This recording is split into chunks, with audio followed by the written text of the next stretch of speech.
People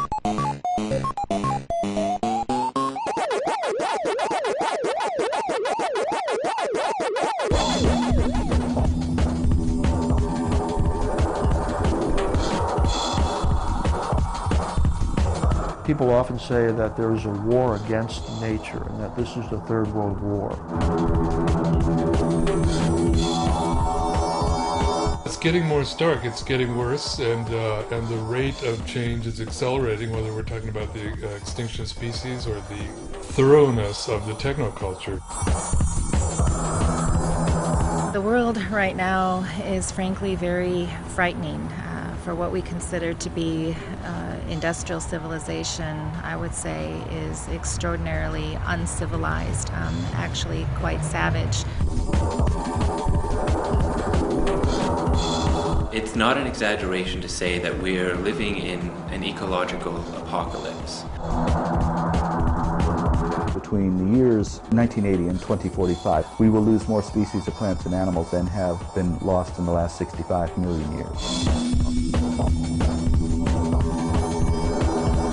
We have two big picture time pressures that really mean we should be acting a lot more urgently than most of us have. And one of them is peak oil or energy collapse, and one of them is climate change or runaway global warming. I think that most people, even most scientists, continue to underestimate how far down the path to climate catastrophe we've already traveled. For the most part, we're oblivious to it. We don't want to know about it. We don't want to hear about it. The one thing I'm most afraid of is that we're going to mount a tremendous campaign to sustain the unsustainable. At this point, the scientists are saying that the Earth's temperature may increase by as much as 10 degrees. At that point, there may not even be bacteria left. When the oil starts to really run dry, and when those in power have to assert their power in a time of dwindling resources, I think they're going to turn to much more blunt and cruel methods of enforcing their power. The whole climate is changing. The winds, the ocean currents, the storm patterns, snowpack, snowmelt, flooding, droughts.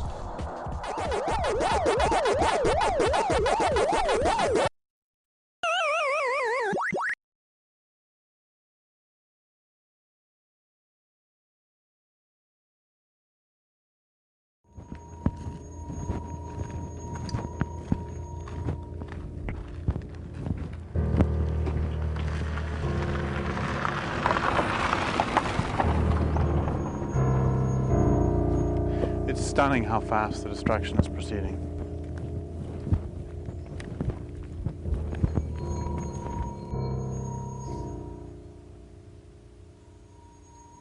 Every day that passes, the world is in worse shape.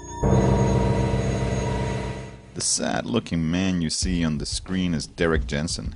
Jensen is the best-selling author of several non-fiction books, including A Language Older Than Words and A Culture of Make-Believe. His books deal with topics such as surveillance, child abuse, the environment, and something he calls civilization.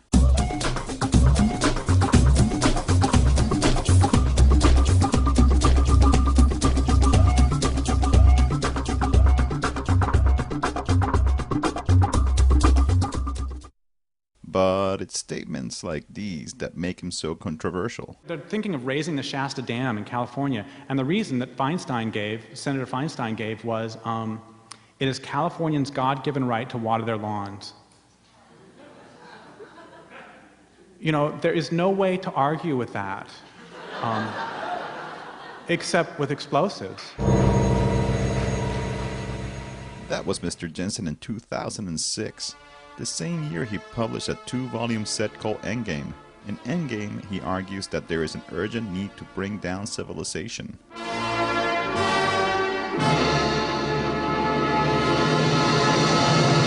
If people would have brought down civilization 100 years ago, people in the Pacific Northwest could still eat salmon. There's going to be people sitting along the Columbia 50 years from now, and they'll be glowing for one thing, but they'll be starving to death, and they'll be saying, I'm starving to death because you didn't take out the dams that killed salmon. And those dams were used for barging and for electricity, for aluminum smelters, for beer cans. So, God damn you. He lays out his case against civilization by enumerating 20 premises. Due to time limitations and the fact that most people would not tolerate a 20-hour movie, we will explore 4 of these premises and accompany them with real-life examples. Industrial civilization, civilization itself, but especially industrial civilization, is not and can never be sustainable.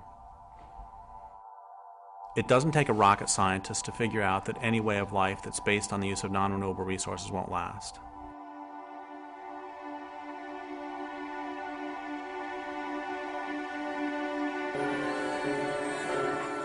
Civilization is a way of life characterized by the growth of cities. So you've got groups of people living in a dense enough population that the local land base cannot support them. What that means is you have to get your basic resources from somewhere else because you've used them up where you live. So you're going to go out into the countryside and gather up whatever it is you want, bring it back in.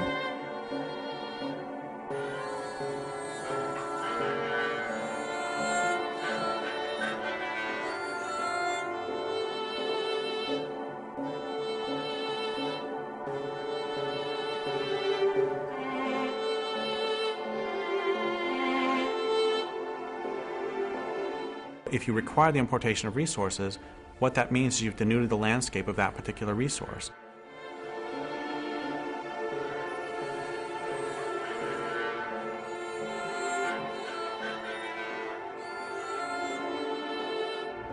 There's no way that in the long term you can continue to destroy the land that you need for your survival or the waters that you need to drink and expect to continue to live. Industrial civilization requires ever-increasing amounts of energy and ever-increasing amounts of land, ever-increasing amounts of resources of all kinds in order to perpetuate itself, in order to continue to grow, in order to just maintain itself. And we live on a finite planet, and those aren't available. Of course, unfortunately for us and most living creatures, that culture won't stop until it's consumed as much as it can, or of course until we stop it ourselves.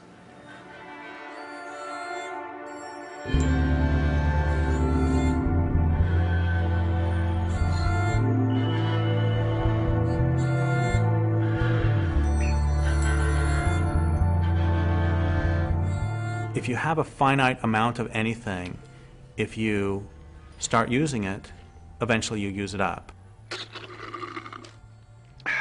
And so it would seem that if your entire culture is based on, I don't know, let's take a random resource, oil, that you would think about what's going to happen when the oil runs out. We found energy resources that have allowed us to escape some of the kinds of limits that previous cultures have had to face much more quickly. It used to collapse because they ran out of resources, easily accessible resources, the limit being the distance that people could travel with things like horses or other pack animals. That ended with the beginning of the fossil fuel age. Now they can go all over the planet and take what they want. So globalization has only accelerated this tremendously destructive process. We've poured our wealth into building an infrastructure for daily life that has no future. I do think that the oil problem is going to accelerate within the next 3 to 5 years, maybe even sooner. The numbers indicate that we've probably peaked in global production.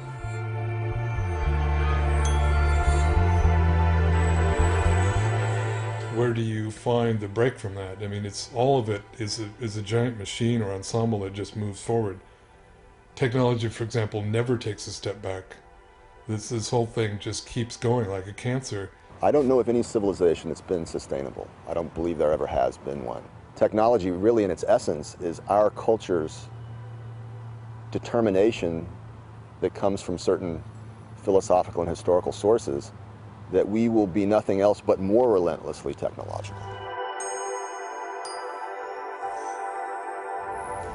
There is no clean green path to living at a lifestyle that we're all used to in industrialized nations. This way of life is over.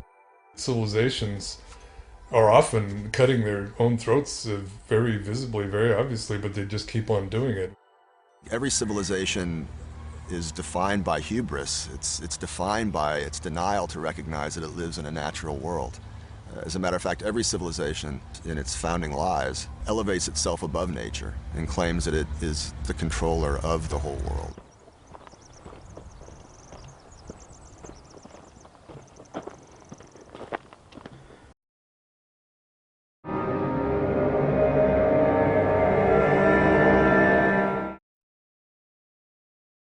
The first written myth of this culture is Gilgamesh deforesting the plains and hillsides of Iraq. When people think of Iraq, is the first thing they normally think of cedar forests so thick that sunlight never touches the ground? That's how it was prior to the arrival of this culture.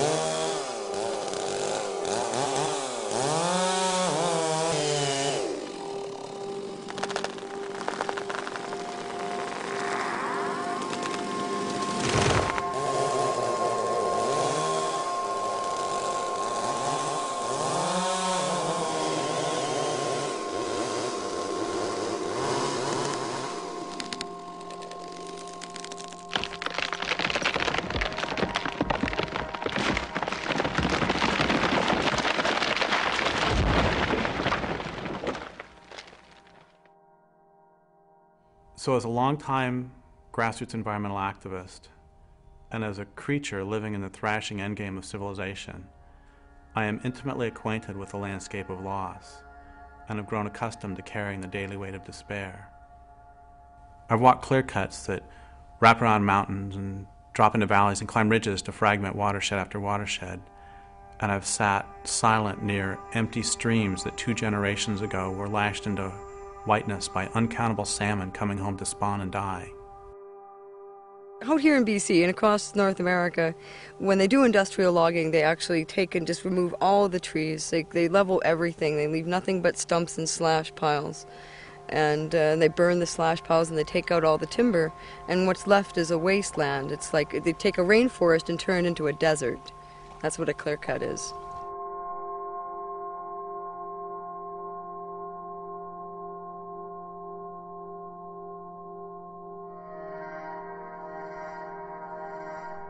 They use them for pulp. They export them whole to the United States and to Japan. There's not very much milling that happens anymore in BC. It's just getting exported for pulp and paper and fiberboard and plywood and whatever else. Not a lot of value added. This tree has been selected to be cut, and usually the company will only clear cut, but this tree is in what they call a streamside selection zone. That's why they've got it marked blue, because it's a selection zone. In a clear cut, they won't paint the trees that they're going to cut down. They only paint the ones that they're going to leave.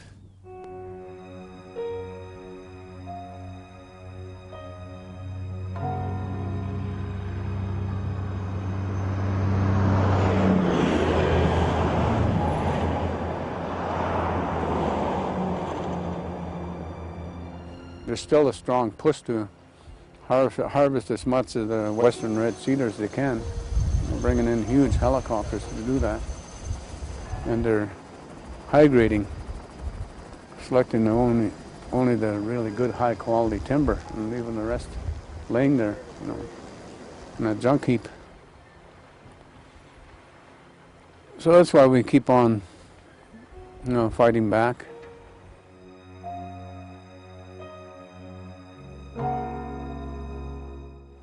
I think the last straw was when they wanted to log the valley of Ista because of its historical and spiritual significance to our people. But they logged it in spite, just to make a point against our resistance, against our overall position, with regards to treaties or encroachments of industry development in our territories.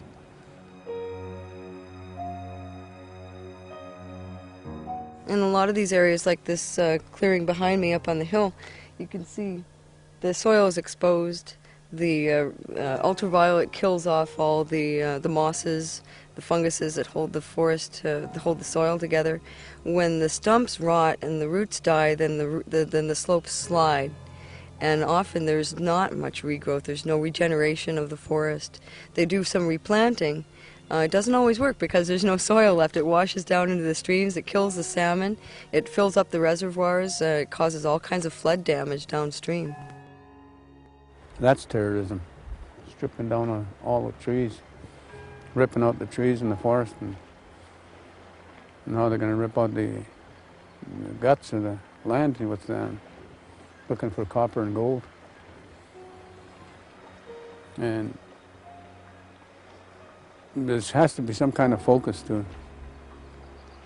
address the injustice to our people, the injustice to the land, to the water, to the wildlife, the injustice to the marine life and the salmon life, and the injustice to the people that want to stand up for it. When we block the road, these trees are very valuable, and the laws are all profit-driven. They're all driven by the corporations. The police are there to enforce the corporations' right to log, not to enforce our right to stop them and protect the ecosystem. There's so little that's left of the old-growth forest like this that we see on the sides here, that people are putting their bodies on the line. They are willing to make huge sacrifices to stop the forest from being sacrificed, and the water and the air quality and the global climate.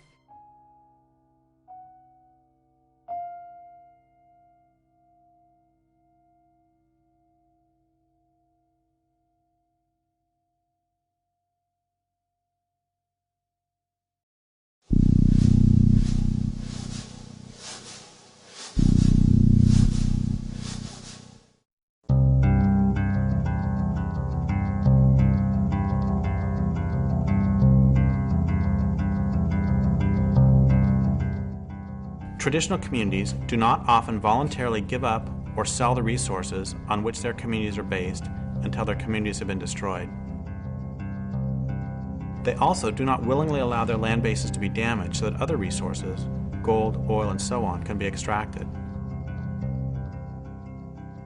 It follows that those who want the resources will do what they can to destroy traditional communities.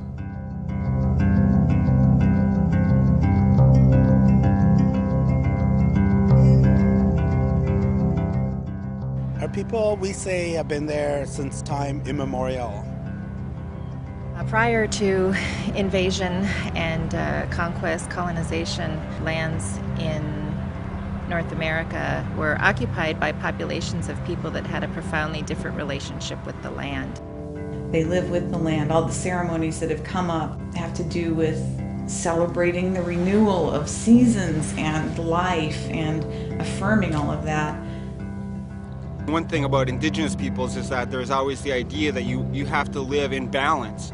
And, you know, emotionally, physically, spiritually, emotionally, you have to have balance. And so this same philosophy was applied to the natural world that they lived in. The Tolowa, on whose land I now live, weren't civilized. They didn't live in cities. They didn't require the importation of resources. They lived in villages, camps. And they lived there for 12,500 years if you believe the myths of science.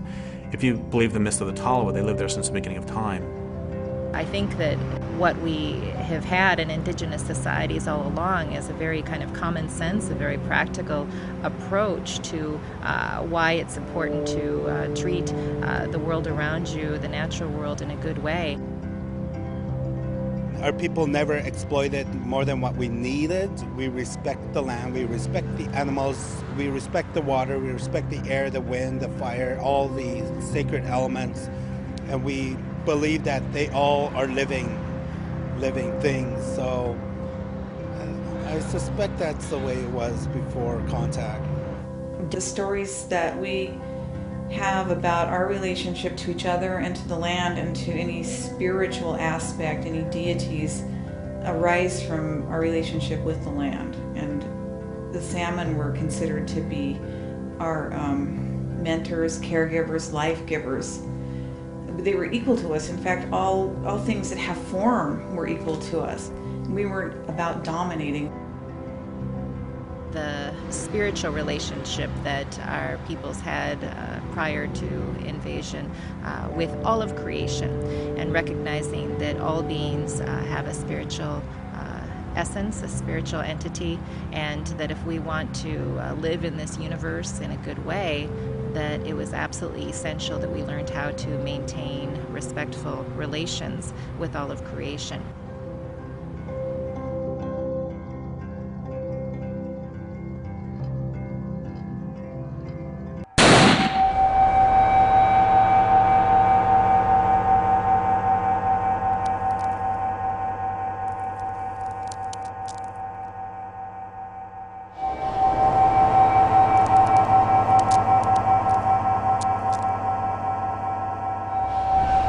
When Europeans came to this land, it was with such a rapacious appetite. It still has not been sated. They brought Christianity, they brought colonization, and certainly they did bring civilization. They came in and they were sent with this commission, they felt, apparently, to dominate the land, and it was just basically there for the taking. These people would accept beads or just kind of get out of the way, and of course they had superior firepower at that time too.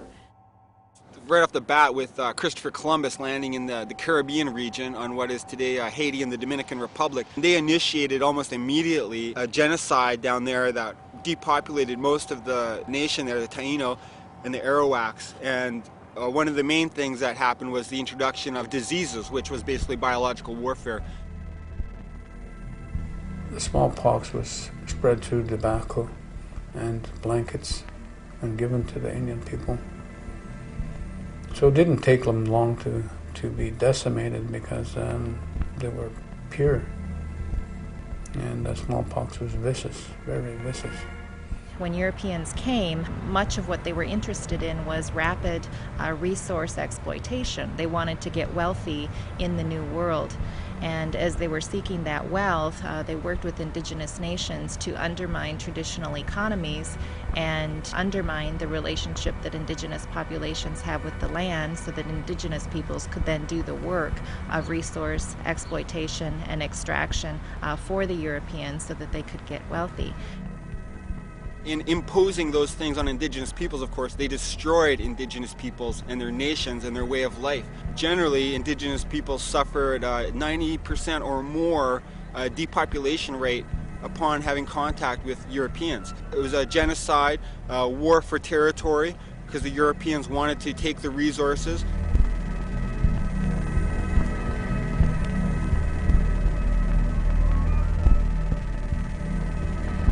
Settler society has worked to destroy what it needs to live, and that's suicidal. It's a suicidal mission. There's no way that it can be sustainable in the long term.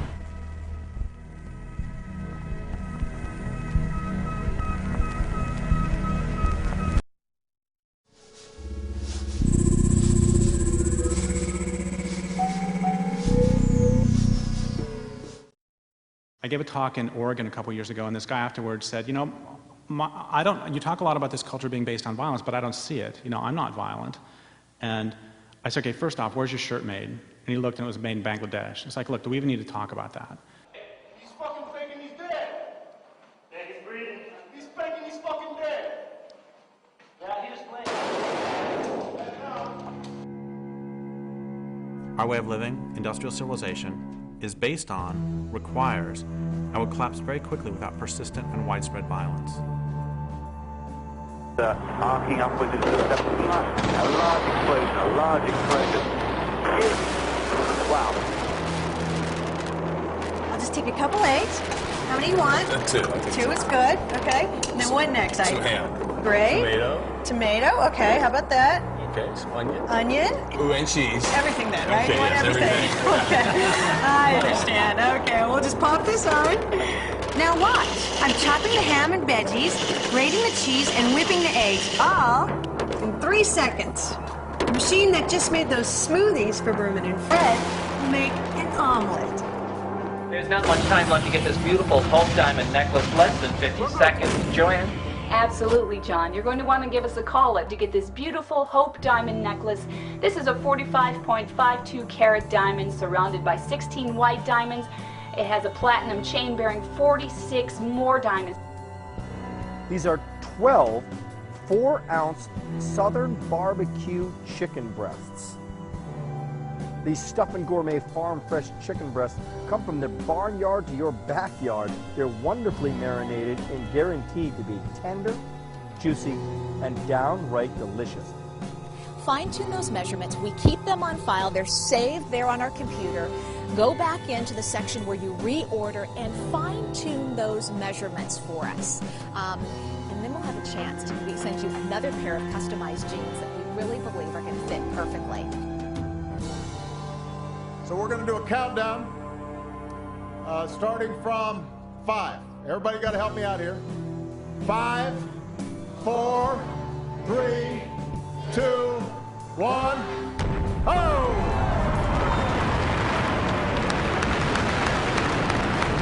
It worked.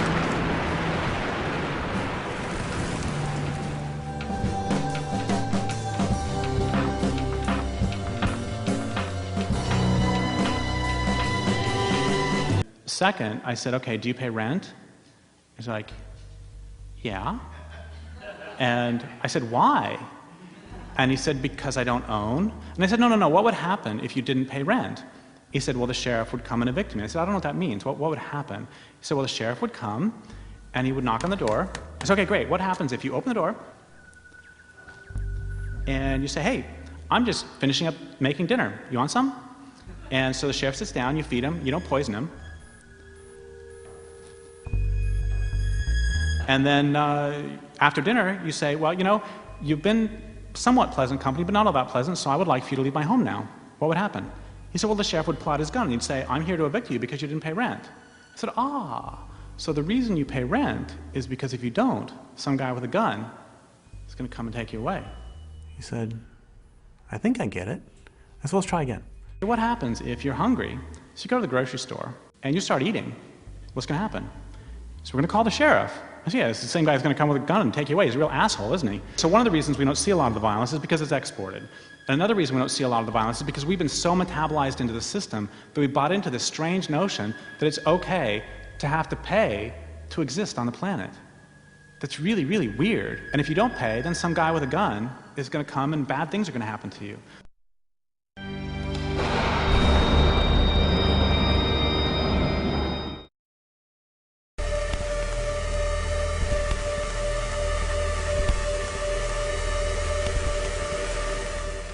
A few years ago, I got a call from a friend of mine. She's an environmental activist. She was crying, and she said, this work's just killing me. It's breaking my heart. I said, yeah, I know, it'll do that. And then she said, the dominant culture hates everything, doesn't it? I said, yeah, it does, even itself. She said, it has a death urge, doesn't it? I said, yeah, it does. She said, unless it's stopped, it's going to kill everything on the planet, isn't it? I said, yeah, it is, unless it's stopped. And then she said, we're not going to make it some great new glorious tomorrow, are we?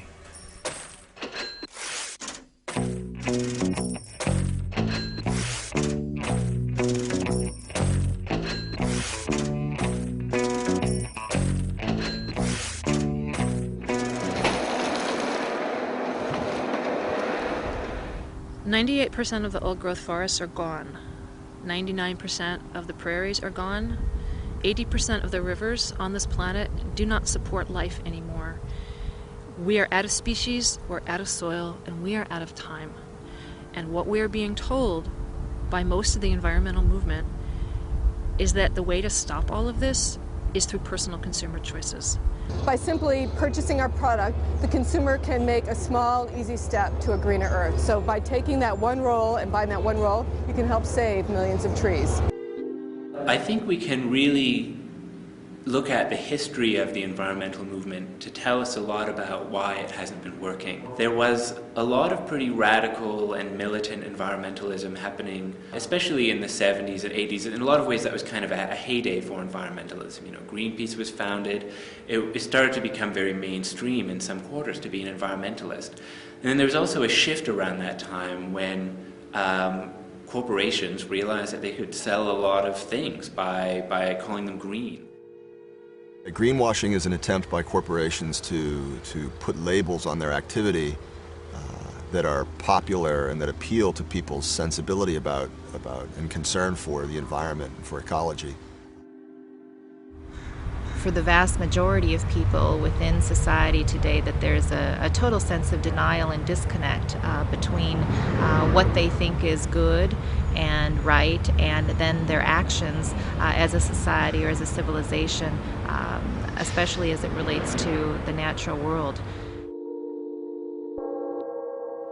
I have a real problem with a lot of the, quote, solutions, end quote, that are put forward by people because they confuse what is real with what is not real. What they do is they take the industrial economy as a given. How can we save the industrial economy? And oh, it would be nice if we still have a planet. It doesn't matter if I buy, hemp soap if there's a runaway greenhouse effect and the planet becomes uninhabitable. The modern mainstream environmental movement of the big environmental organizations, Greenpeace and Sierra Club and the others, is rooted in that very same cultural lie that nature is resources. Nature is things to be used and managed. Nature is as the philosopher Martin Heidegger put it, just a vast gasoline station that we can just endlessly extract from. They may say we need to manage it more wisely, but as long as they maintain the mindset that we are the lords of creation and creation exists for us as resources to be transformed into commodities for us to buy and sell, as long as they maintain that perspective on what it means to be an environmentalist, then they're working within the same framework of an ultimately self-destructive path that the culture is on.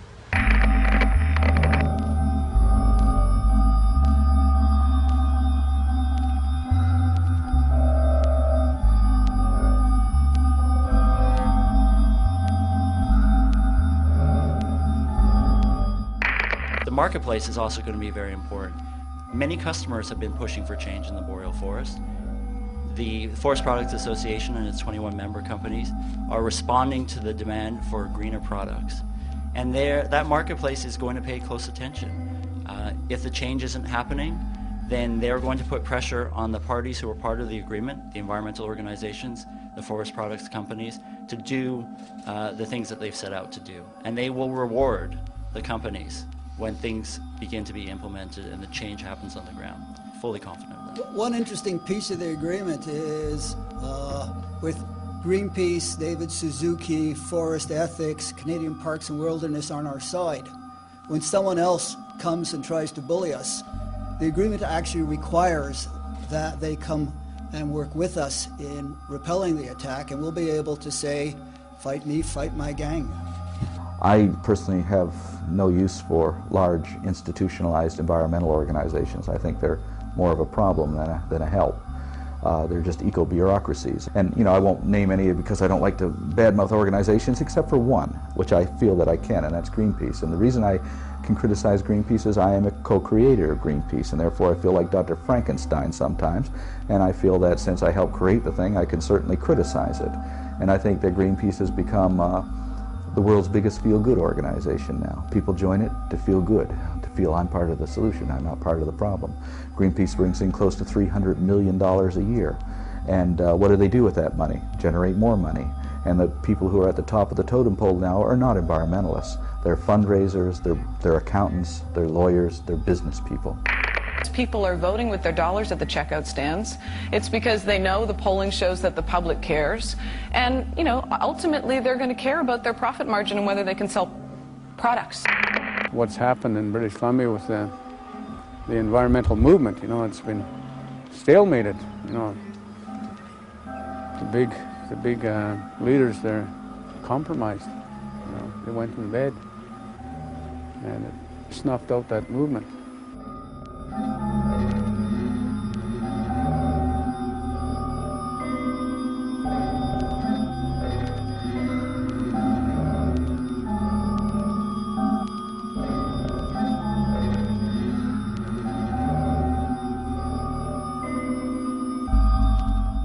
So what happened was there was direct action, there were blockades, there was an international market campaign that put a lot of pressure on the companies that were logging in the Great Barrier Rainforest. But the end result was that all fed into a closed-door negotiation with Sephora Berman leading the negotiation, or as chief negotiator on the conservationist side, where a lot of the groups that actually did the work, the direct actions, and did the market campaigns were shut out of the process. Public oversight was removed, and the protocol agreements that were signed with First Nations and with conservation groups were basically shunted aside. And so the protocol agreements gave the negotiators a mandate to negotiate for 40 to 60% conservation, but what happened was they agreed to 20%. It's not strange to me when people tell me that, oh, you know, that the former president of Greenpeace now works for the logging industry of Canada. The former president of Greenpeace Australia now works for the mining industry. The former president of Greenpeace Norway works for the whaling industry. See, because it's just one corporate job to the next.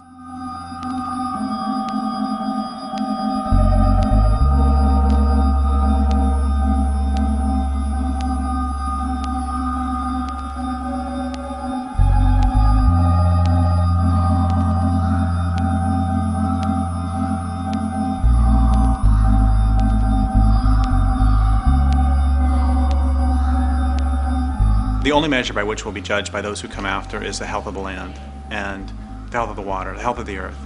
They're not going to give a shit as to whether we recycle. They're not going to give a shit as to whether we wrote our legislators. They're not going to give a shit as to how hard we tried. What they're going to care about is whether they can breathe the air and drink the water, whether the land will support them. And they're not going to care how hard we try. They're not going to care about any of that. What they're going to care about is, do we live on a living planet?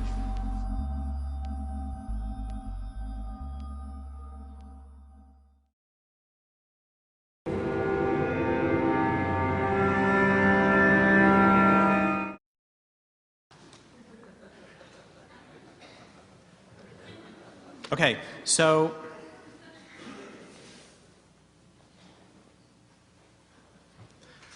I don't know if you know this, but the original draft of the movie Star Wars was not written by Lucas. The original draft was written by environmentalists, and it's a little bit different.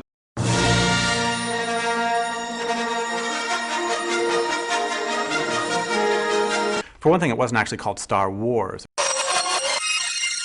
It was called Star Nonviolent Civil Disobedience. But the plot of Star Wars, for those of you who don't remember, is that the Empire has created this giant machine called a Death Star. And it's a machine that's capable of destroying entire planets. And in the movie, the rebels find a way to destroy the Death Star. And then at the very end, Luke Skywalker uses the Force to get past all the TIE fighters and to drop a torpedo down a thermal exhaust port and to blow up the Death Star.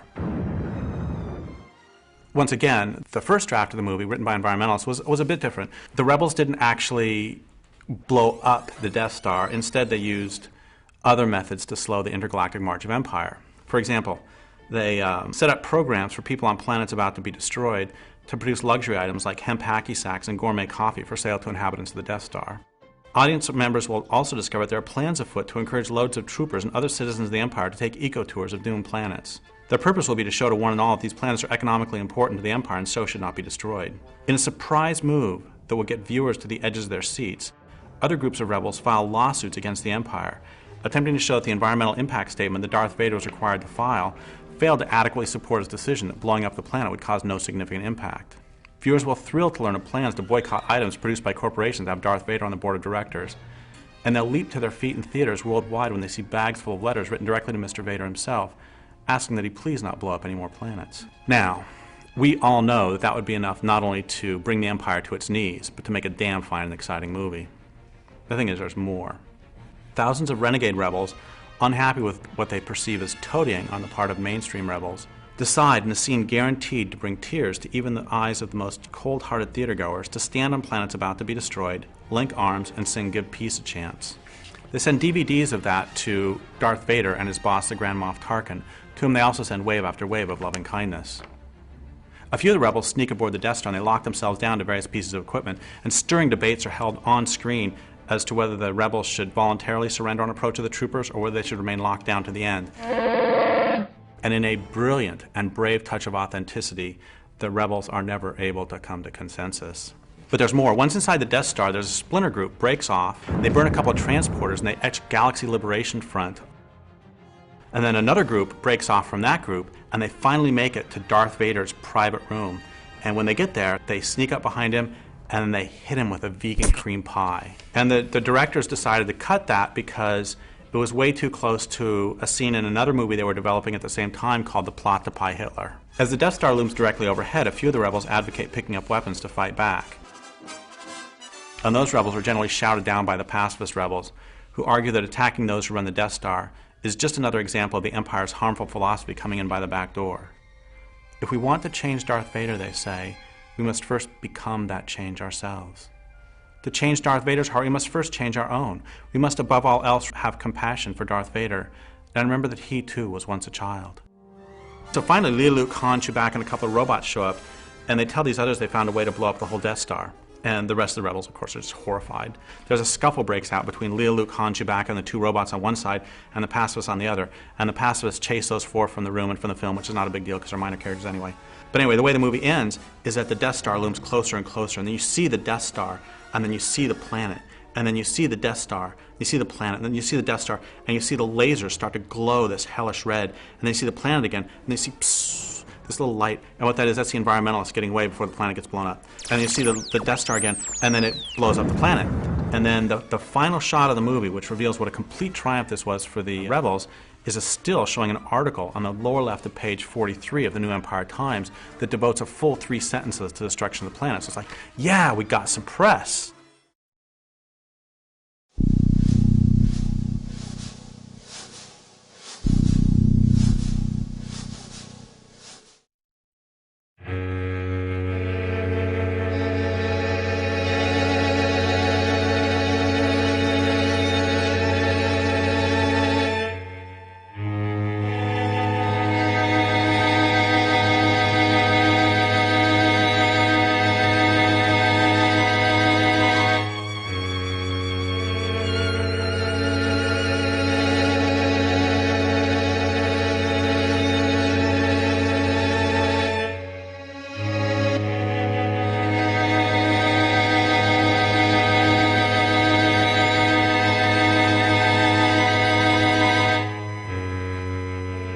The public really needs to understand that no combination of alternative miracle fuels or biodiesel or ethanol or nuclear or sun or solar or used French fried potato oil, no combination of these things is going to allow us to keep a happy motoring society going. We are using up all the very easily accessed energy sources, and we've really built this huge way of life based on cheap oil, essentially. The world as we know it, which relies entirely on oil to function, is nearing its end. We are headed for the crash. That oil is not going to come again.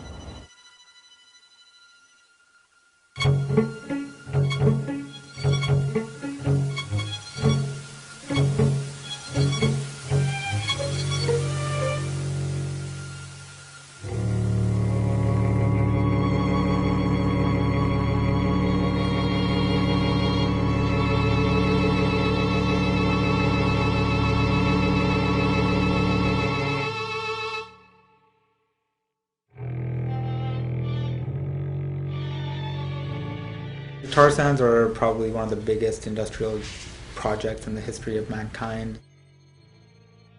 The tar sands are the largest, most destructive environmental project on the planet right now.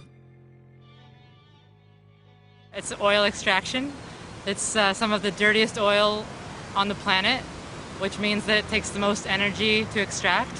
And the reason that we're extracting this particular brand of dirty oil is because there's no other oil left to extract. Tar sands really aren't oil. Effectively, the process by which you mine and refine tar sands is effectively adding about 100 million years of development through a synthetic process. The tar sand deposit in an area that covers the size of the state of New York or larger than England is already considered the largest industrial project in human history, and it's barely begun. They extract it from the sand by steaming and heating water and basically boiling it So the oil sits on top of the water like a froth, and then they scrape it off, and that's the bitumen. There's mining processes and in situ processes, and both of them are pretty much trying to extract bitumen out of the sand. To produce 1 barrel of oil, you have to first, after you've cleared off the ground and broken all the trees down and so forth, then dig a pit which can be up to 200 feet deep. For each barrel of oil, there's 4 barrels of water used in a process called a slurry, where you spin it at a high speed, high velocity, with high temperatures of water to separate the bitumen, which is the pre-synthetic oil, from the sands itself and all of the clays and silts. But that's after you've already dug out what has to be hundreds of tons of earth. The energy that's required to actually do that is approximately, people say for almost every barrel of oil you need about a half a barrel of energy just to produce this. So for every barrel of energy input is 2 barrels of oil that are produced. Whereas with conventional crude it was very, very minor in terms of the energy that's inputted to actually get the crude oil out. So the ratio that's most important to talk about is a ratio you could use in a country like Iraq, where for each barrel of oil you use to try to get more oil, you'll get about 100 barrels back.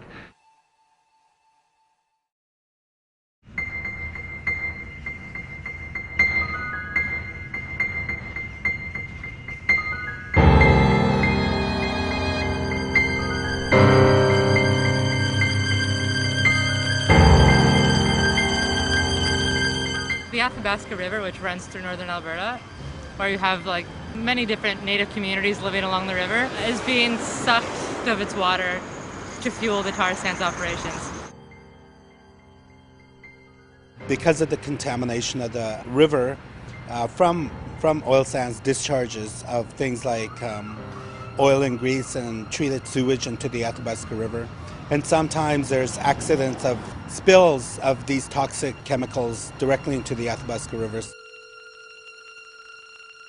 The community of Fort Chipewyan, both the Mikisew Cree and the Dene Chipewyan First Nation, who have been fighting and really at the front of like raising the alarm about what's happening, and their community has been seeing all this rise in rare cancers, autoimmune diseases, arsenic in the land, the moose meat, the fish are high levels of heavy metals, mercuries. Basically the whole environment up there is contaminated. How this is affecting my community is that it's killing off the people of Fort Chipewyan. It's what I've called before a slow industrial genocide.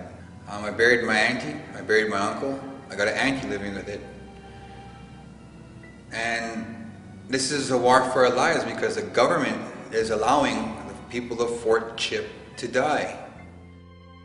The tar sands are not only fueling the destruction of the second fastest rate of deforestation in the world outside of the Amazon River Basin, they're already the second fastest contributor to climate change in North America, and with the goals of production that they're talking about, the CO2 emissions will make it so the only way you could outstrip a climate change contributor for all of North America would be to combine all of the coal-fired power plants from Alberta to Arizona and in between across all of North America. I think that the tar sands is the absurdity of still desiring oil when we know so well that, for example, fresh water is just an elemental part of human existence, and that we're running full force towards extracting these last little bits of oil to sustain this plastic culture, this plastic civilization, to the destruction of the environment in which we can live. People say it's like the world's addicted to crack, and this is like the dirtiest and most disgusting form of crack that'll keep it addicted for a lot longer, right? Like this is actually what it is. It is the most insane thing that people are doing.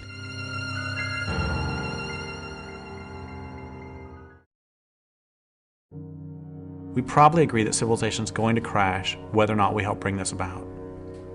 If you don't agree with this, we probably have nothing to say to each other. We probably also agree that this crash will be messy. We agree further that since industrial civilization is systematically dismantling the ecological infrastructure of the planet, the sooner civilization comes down, whether or not we help it crash, the more life will remain afterwards to support both humans and non-humans.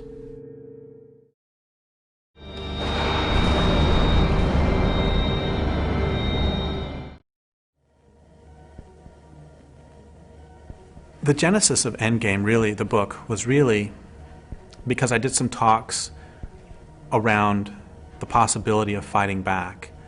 And the response by the audience was really predictable. If it was an audience made up of sort of mainstream environmentalists and peace and social justice activists, often they would put up what I've taken to calling a Gandhi shield, which is they would say the names Martin Luther King, Dalai Lama, and Gandhi again and again as fast as they can to keep all evil thoughts at bay. And if it was grassroots environmentalists, they would do the same thing, but then they would come up to me afterwards and they would say, "Thank you so much for bringing this up."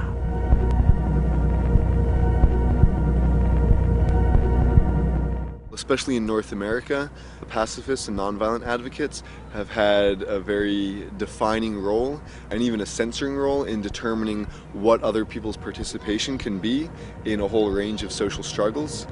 And that the way that they've affected social struggles has made it very much easier for the state to control those social struggles. That nonviolence plays a function of recuperating social struggles, of taking out their teeth, making them harmless, so that they can just exist in this cesspool of democratic plurality. I wonder what happens to that kind of energy or idealism or faith that something is about to change when they're certainly not going to change at all. And what are the false hopes that keep us tied to the system? What are the false hopes that bind us to unlivable situations and blind us to real possibilities? Does anybody really think that Weyerhaeuser is going to stop deforesting because we ask nicely? Does anybody think that Monsanto will stop Monsantoing because we ask nicely? I was talking to this person in the States several years ago, and they said if we can just get a Democrat in the White House, things are going to be okay.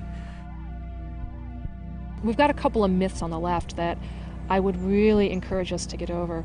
The first is that social change happens by moral suasion. It doesn't. It happens by force. The problem with persuasion as a strategy is that it only works on people who can actually be convinced and who can, be relied upon to act from their position after their minds have been changed. And the problem is that we're not dealing with individuals who can be convinced or persuaded. We're dealing mostly with large, abstract social organizations and corporations, which are basically sociopaths made out of huge numbers of people. You can't argue with psychopaths, you can't argue with fascists, and you can't argue with those who are benefiting from an economic system. You have to stop them through some form of force, and that force can be violent or nonviolent. Could you have stopped Ted Bundy by peaceful means? The left, to a large extent, subconsciously, has as its primary role to make resistance harmless. States have recognized that resistance will never disappear, that struggles will never disappear, and in the past they tried suppressing struggles the first time that they show their heads, that there's any sign of them, and that proved ineffective.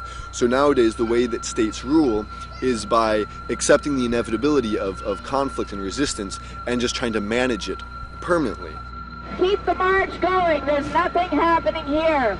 There's nothing happening, just one more line of police. So please keep the march going. Social movements in North America are locked into this pacifist doctrine that is imposed by the middle-class reformists who want to control the movement and dictate how it conducts itself. Advocates of nonviolence, they frequently say that nonviolence works, and the principal examples that they use of that are Gandhi in India and Martin Luther King in the US. The problem with that is that this constitutes a really great historical whitewashing, that in fact the resistance in India was incredibly diverse, and Gandhi was a very important figure within that resistance, but the resistance was by no means pacifist in its entirety. Gandhi gets used as a way to shut down conversation. Especially in the West, Gandhi's used as a way to sort of quell any ideas of either direct action or what's perceived as violence, or sort of like, resistance that goes beyond what is seen as sort of like a pacifist or a peaceful means of resistance. For years, I really bought into the whole Gandhian myth that is really sort of forced down the throat of activists in the United States. And the people who disabused me of that myth were when I first actually met some people from India. The people I talked to certainly didn't deify him, and many of them despised him. and they felt he was a collaborator and he was somebody whom the British could work with.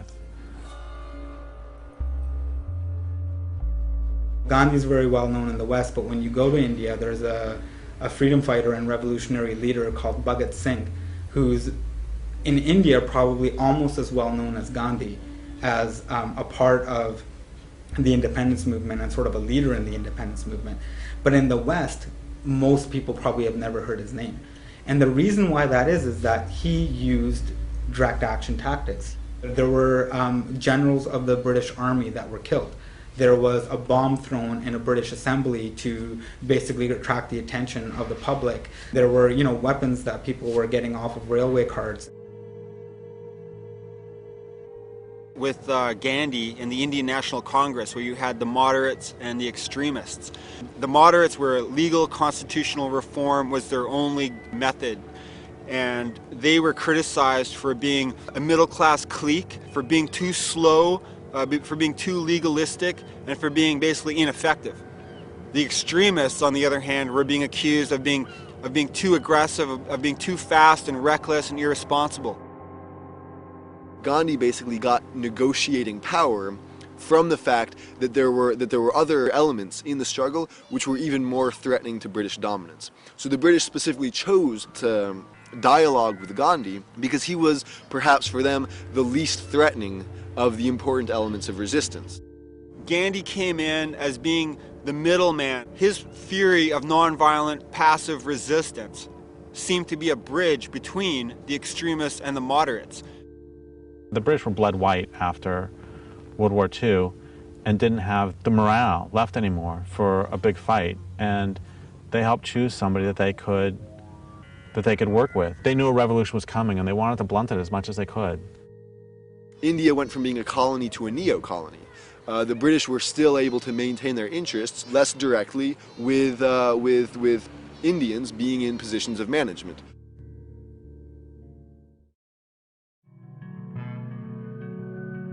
My problem isn't with somebody doing nonviolent actions, and it never has been. I mean, I say all the time that we need it all.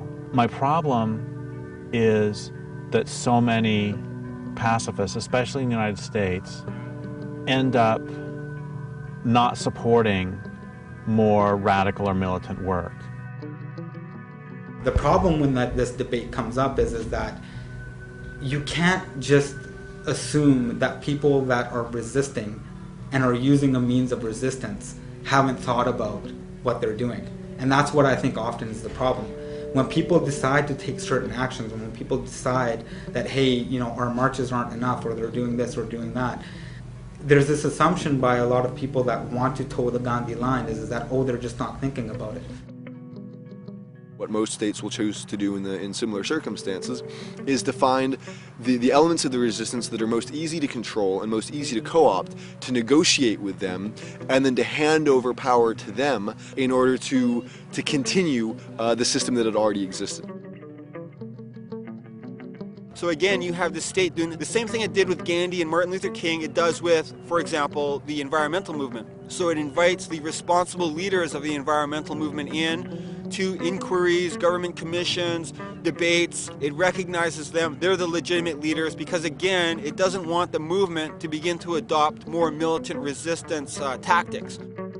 The powerful do not ever give up without a struggle. I mean, those are the famous words of Frederick Douglass when he said, "Power concedes nothing without a demand. It never has, and it never will."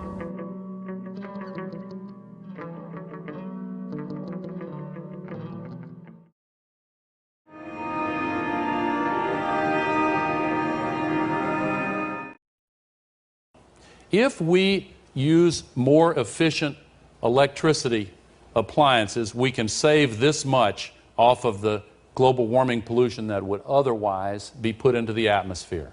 If we use other end-use efficiency, this much. If we have higher mileage cars, this much. And all these begin to add up. Other transport efficiency, renewable technology. We have everything we need. Save perhaps political will. But you know what? In America, political will is a renewable resource. When we see solutions, all the so-called solutions put forward to global warming, the thing they all have in common is that they take industrial civilization as a given, and they take the natural world as the dependent variable. It's all about saving civilization, and that's entirely backwards. What it should be is we need to do whatever it takes to save life on the planet. In the next 40 to 50 years, we're going to see the extinction of more species than we've seen in the past 65 million years. That, to me, is a red light and a siren going off as a call to people who will cut through the crap and do what is necessary to protect the earth for here and now and for future generations. It is you that are going to have to answer to your children 50, 75 years from now when they ask what you did during the eco-wars. And in that sense, I think each one of us has to live the life today, this very moment, doing the things that we would be proud to tell our ancestors about.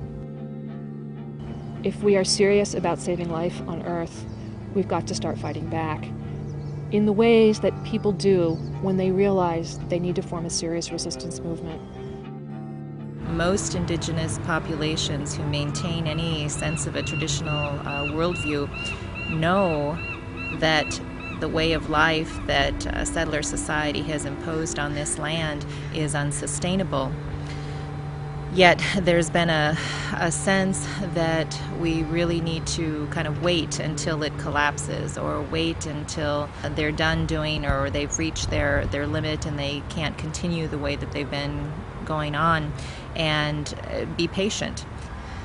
Fuck patience.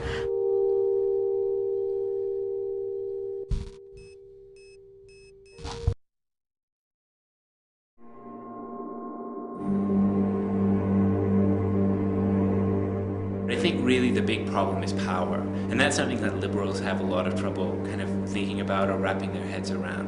And the problem is that this culture has clearly defined hierarchy. There are people who are clearly in power and who benefit from power and who benefit from destroying the planet and who benefit from exploiting other people.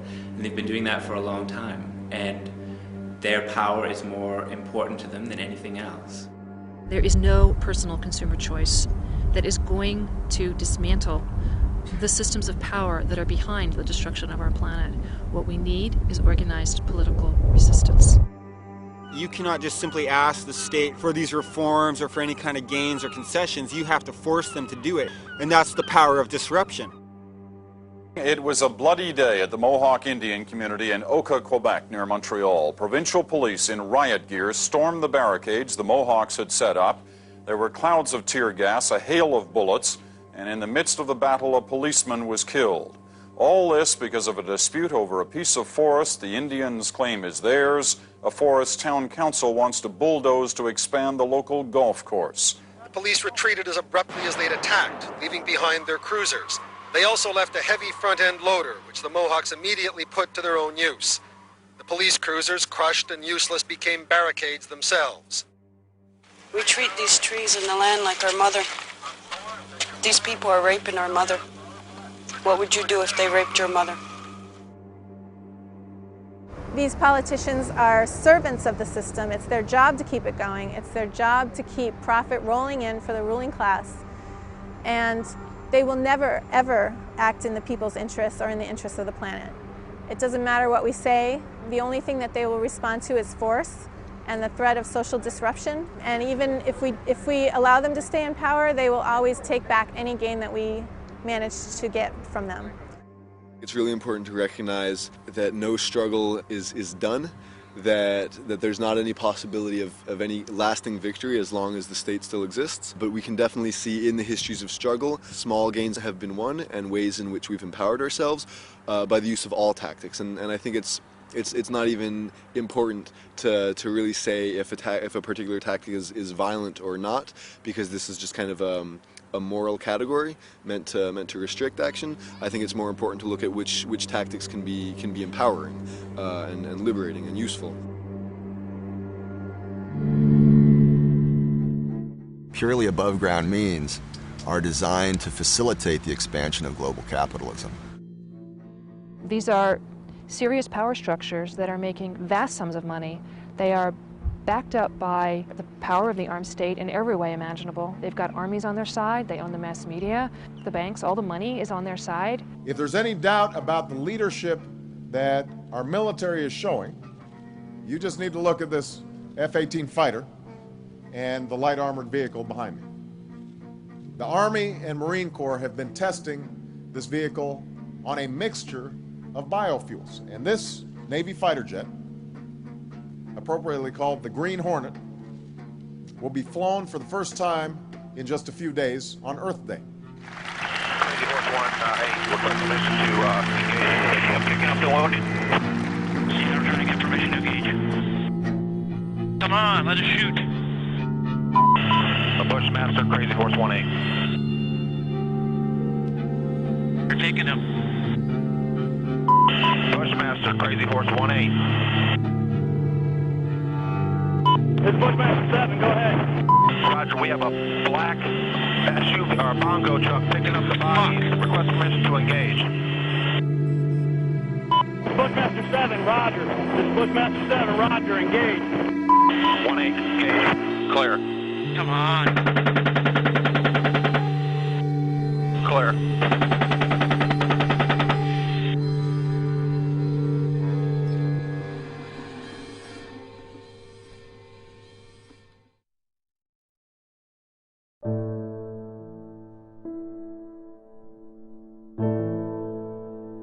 So if the law will not do the right thing, other people will have to do the right thing, and they'll have to do the right thing by breaking the law. And that precedent has been set many times throughout our history. The people who saved the Jews from the German Nazis broke the law for a higher ethical purpose. The people who liberated slaves in our country through the Underground Railroad system to protect them from slave masters and a very barbaric law in the United States at that time. They did the right thing. They broke the law for a higher ethical purpose. We need to start and get out there and go beyond hitting like on Facebook and signing online petitions. We need to be out there in the real world fighting back.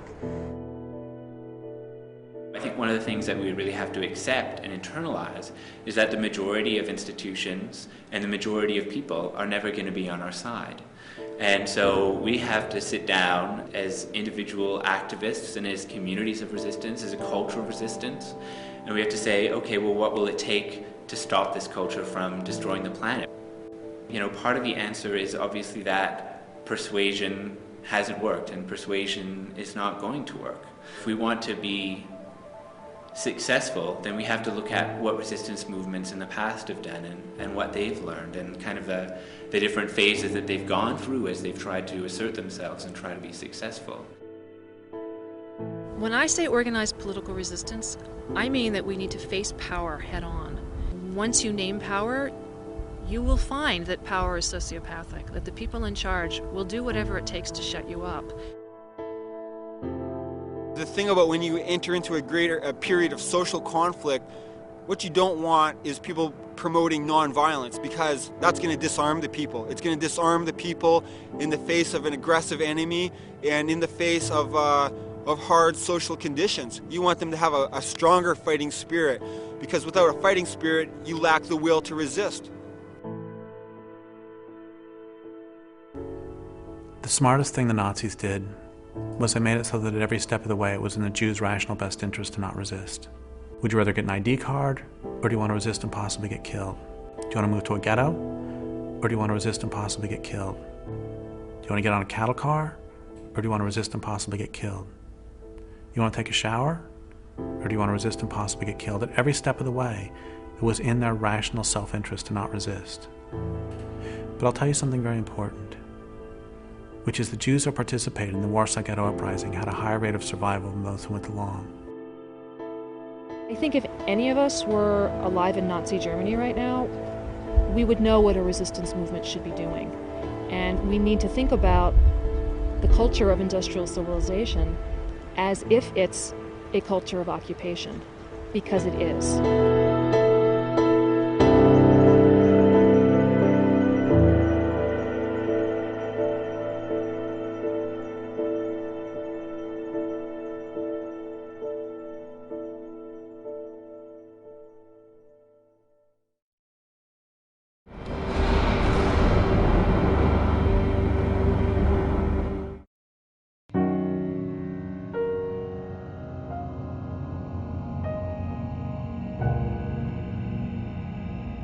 If Nazis or other fascists took over North America, what would we all do? What would we do if they implemented Mussolini's definition of fascism? Fascism should more appropriately be called corporatism because it's a merger of state and corporate power.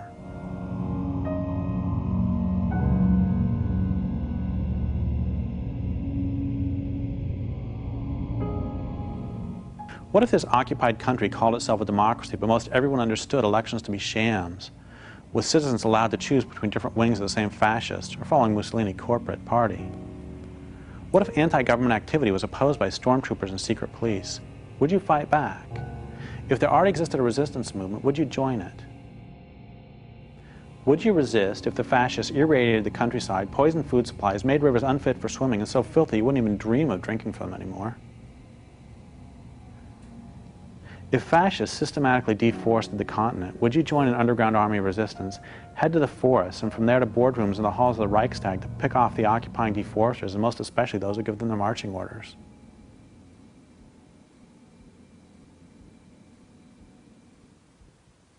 Give me a threshold, give me a specific point at which you finally take a stand. If you can't or won't give that threshold, why not?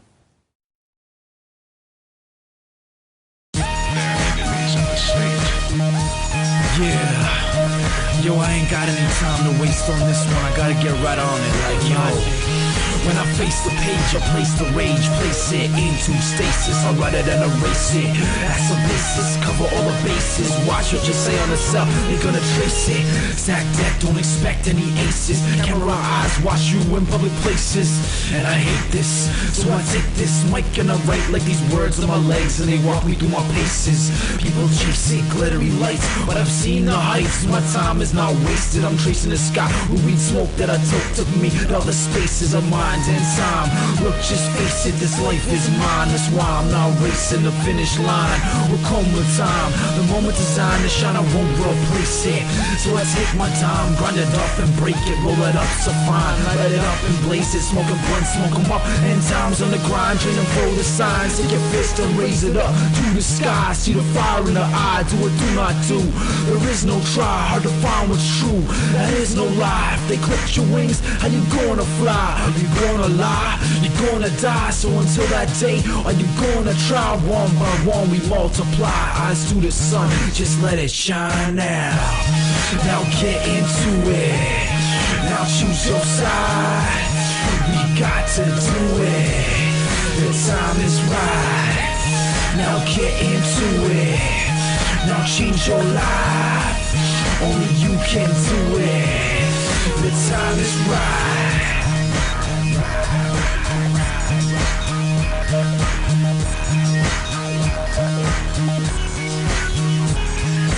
Any more pollution and you gon' fry. So get into it, it's do or die. With no action, factions, and crews divide. But you can't be stupid if you choose to ride. And you can't ride the fence, better choose your side. Keep doing what you're told, or do what's right. You're gonna roll over, or you gon' fight. No justice, no peace, the war's tonight. And I'm a poltergeist, you know, a violent spirit.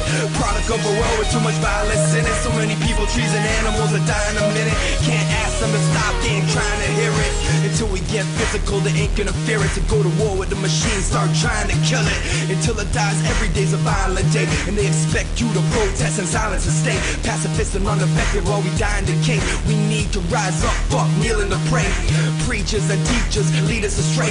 Politicians and cops, all they say is obey. Your corporate masters, buy what they got in display. Stop buying the shit, start making them pay.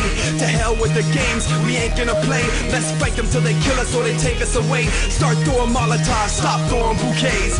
Take it to these bastards like tankers and skate. Monkey wrench machines and write communiques. A wall to spray pages big, circle A's. Now get into it. Now choose your side. We got to do it. The time is right.